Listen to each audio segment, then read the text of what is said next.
gafataniiru. Nuyi waan neef hin beeknu gaafa kaane Hacaaluu ajjeefame boo'icha dhadhe. Kun waan dhugaadha. Galgala dhageenye walii bilbillee akkam goona jennee ganama boo'icha deemnaa reeffasaa bakka maatiin isaa murteetti geggeessina ka jedhuudhaan manaa baane. Manaa baanee garuu wanti tokko nutti dhaga'ama. Wanti nutti dhaga'amu waa inni Hacaaluun nama tokko miti. Amma du'e akkuma nama dhaqanii waa gatanii ammoo dhaqanii akka gatamu hin barbaanne. Kabaja Oromootu achi keessa jira. Eenyummaa Oromootu achi keessa jira.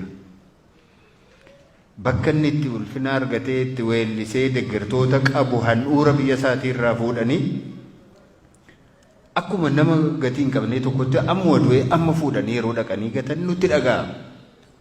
Akkamittiin gatama? Wannoon isaayyuu adda hin baane.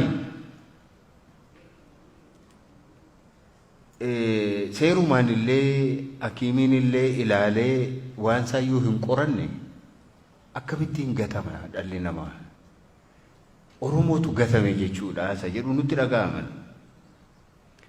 Kanaaf bakka tokko taa'ee reeffi isaa kabajaa Oromoonni bahaa jiru.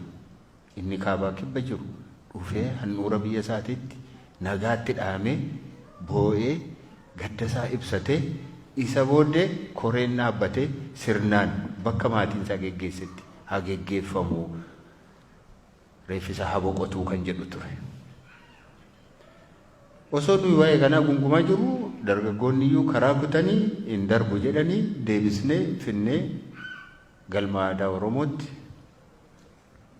gaafa finnee achi ture guyyaa tokko lama bulee geggeessan haa raawwatuuf jennee achi too bira jirru poolisiin dhufee fudhanna reeffaa nuun jedhan.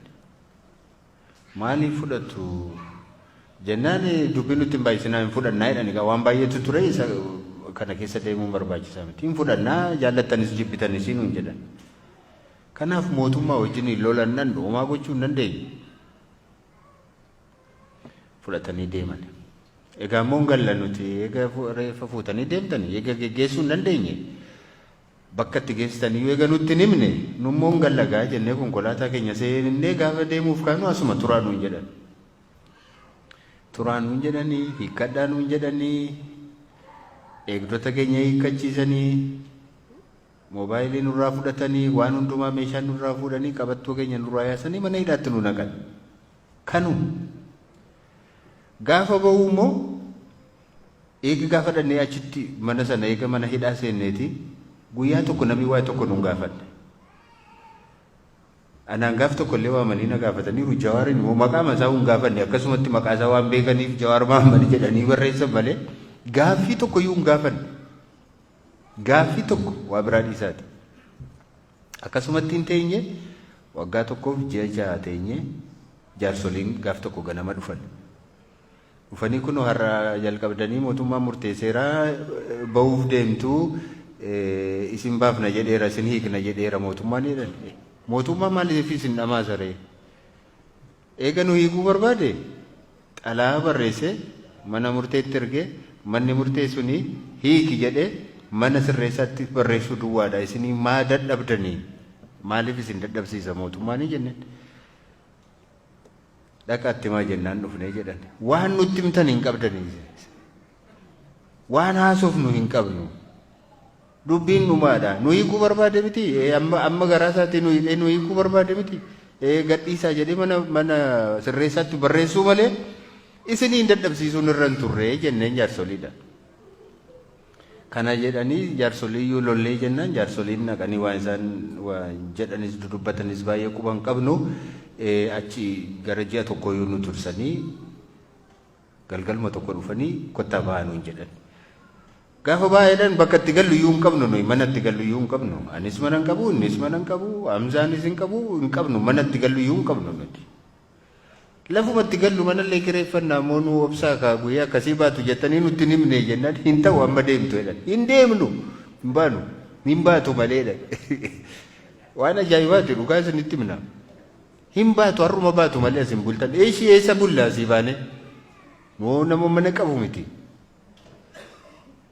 jennaan hin baatu yoo hoteela ta'e hoteela fa'aa sin bulchina malee as bullu hin baatu malee akka kanaatiin halkaniin dirqamaan wantooma kenna jala galanii poolisiin nu guguddaan masgaggabu kun akkumatti lafaa ol nu fuudhanii nu rarraasanii ma nu fuudhanii ba'an dhaganii yoo konkolaataa keessa nu ka'an isa dhugaa isinitti dubbanna humnaan dirqama waan akkumatti bobaa kana jala qabanii lafa nu hankaaksanii fuudhanii dhaqanii wannoo keessa nu buusan konkolaataa keessa hin bu'uudhee jawaarachi wannoo sana keessatti hammam maal akka ture namoota yeroo sana argan duwwaatu beeka kana ture dubbichi hin beeknu maaliif akka nuyi hin beeknu maaliif akka nuyi kan isin beeknu garuu wanta nuyi tilmaamnu yeroo baa Oromiyaa kana Harargee fi Arsiifaa kana keessa deemnee yeroo uummanni hambisuun yeroo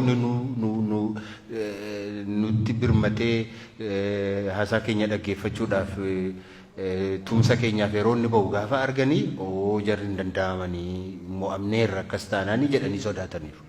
Kanaaf sababa barbaadanii akka nuyi hamba filannoon darbutti mana hidhaa akka nuyi turru barbaadaniiru. Kanumaaf hin milkaa'anii nuun mana hidhaatti nu naqanii waajjiraalee keenyan cufanii hooggantoota keenya gara biraas hin hidhanii godinaalee irra warra jiran waajjiroota keenya hundumaa cufanii qofaa isaanii filannootti dhiyaatanii qofaa isaanii waliif ofii isaanii wajjin hin dorgomanii mo'anii kan nuyi quba qabnu kana akka kana taanaan yeroo baay'ee fudhachuuf hin deema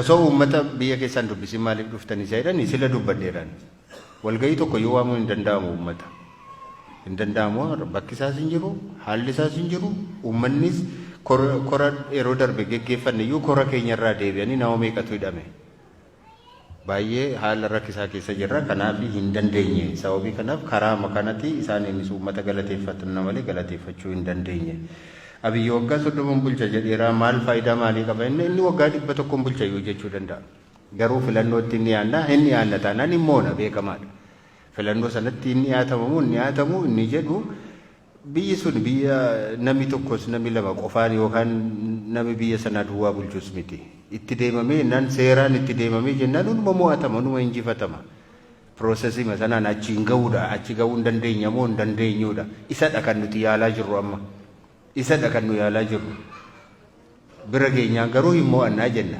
yoo karaa sana ammas hin bunnaa ammas hin annaa ammas akkas goona jennaan immoo malli biraanis jira mitiire malli biraan jira kanaaf garuu ijibaachuun barbaachisaadha hin danda'amuutii jennee yaadna nuyi Itoophiyaan diina Oromooti Oromoon diina Itoophiyaattis hin jennu nuti nuyi